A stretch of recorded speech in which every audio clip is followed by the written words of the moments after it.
को नहीं दोहराएगी यहाँ का जनता जनार्दन। और इसीलिए भाइयों बहनों में आपके बीच आया हूं। याद रखना, मोदी जी के शासन काल में विकास के कार्य भी हो रहे हैं, आस्था का सम्मान भी हो रहा है और गरीब कल्याणकारी योजनाओं को प्रभावी ढंग से भी लागू किया जा रहा है।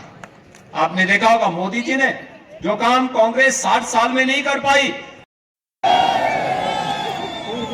आपका मैं अभिनंदन करता हूं कि आपने सुरेश सिंह रावत जी को 2 बार विधायक बनाया है, तीसरी बार भी भेजिए विधानसभा में, जयपुर भेजेंगे ना? सभी लोग सहमत हैं? सभी लोग सहमत हैं? तो भाइयों बहनों, सुरेश सिंह रावत जी की जिम्मेदारी हो जाएगी कि 22 जनवरी के बाद तीर्थराज पुष्कर से भी श्रद्धालुओं को लेकर के अयोध्या धाम में पधारे। सहमत है ना? सभी लोग सहमत हैं? भारी बहुमत से राम राज्य लाने की तैयारी है ना? तो मैं आश्वस्त होकर के जाऊं। तो भाइयों बहनों, आप सबसे मेरी अपील है कि सुरेश सिंह रावत जी को भारी बहुमत से कमल चुनाव चिन्ह पर विजयी बनाने की अपील आप सबसे करते हुए वाणी को देता हूं विराम। जय जय श्री राम, जय जय श्री राम। भाषण यहाँ पर दिया है और इस गलती का परिमार्जन हमें कैसे करना है। याद करिए, यह देश गुलाम था। अयोध्या में भगवान राम के मंदिर को तोड़ करके ढांचा खड़ा कर दिया था।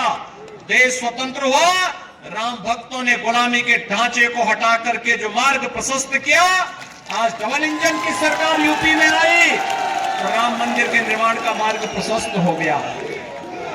याद रखना, 1000 वर्ष पहले इस अजमेर में हिंदुस्तान के सबसे प्रतापी राजा पृथ्वीराज चौहान शासन करते थे।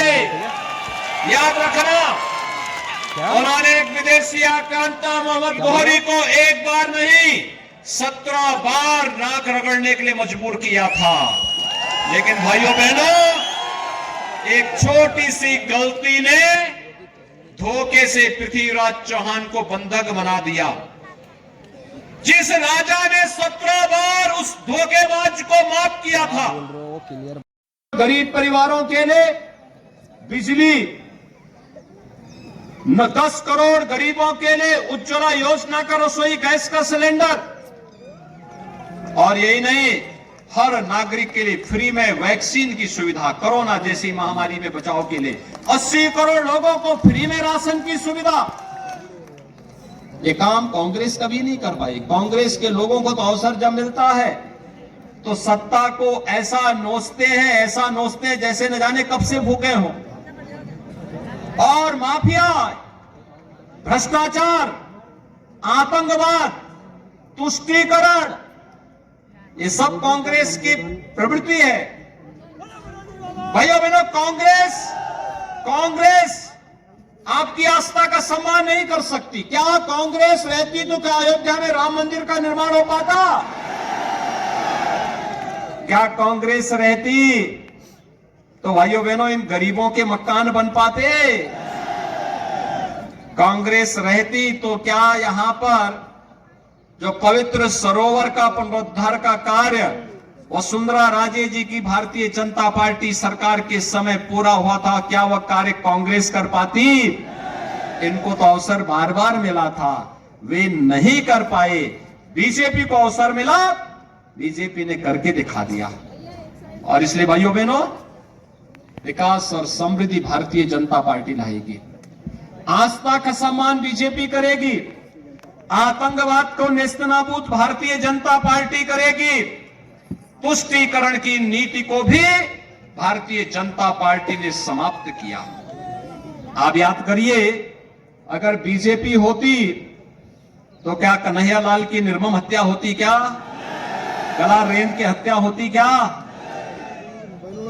आप देख रहे होंगे, यहां माफिया पनप रहे हैं और यूपी में माफिया की छाती में बुलडोजर चढ़ रहे हैं। देख रहे हैं ना? यूपी तो बदनाम था ना। उत्तर प्रदेश की आबादी 25 करोड़ की है, बड़े बड़े माफिया थे। अजगर जैसे माफिया थे, लेकिन आज सब गायब हो गए, एकदम गायब हो गए।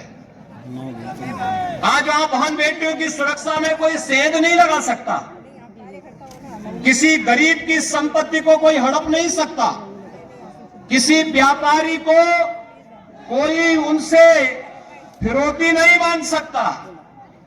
और भाइयों बहनों, राह चलते हुए किसी राहगीर पर किसी भी प्रकार का कोई संकट नहीं आ सकता।